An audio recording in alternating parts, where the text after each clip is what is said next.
Hi guys, my name is Kabir and you are watching CLAT prep adventure time. In today session में एक अच्छी चीज के बारे में बात करने वाले हैं जिसे हम बोलते हैं एक अनरजिस्टर्ड अग्रीमेंट।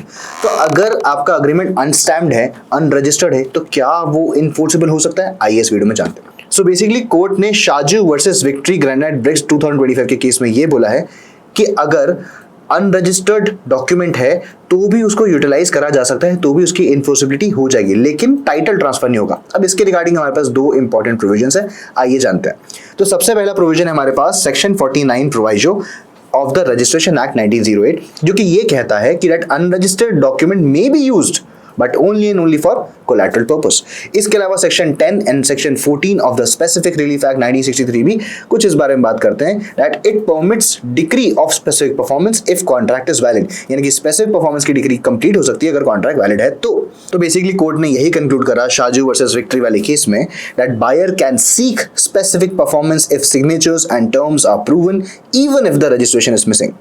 बट इसके रिगार्डिंग एक केविट है, that is section 54 of the transfer of property act 1882, जो कि ये कहता है कि अनरजिस्टर्ड डॉक्यूमेंट से कभी भी टाइटल ट्रांसफर नहीं प्रूव हो सकता।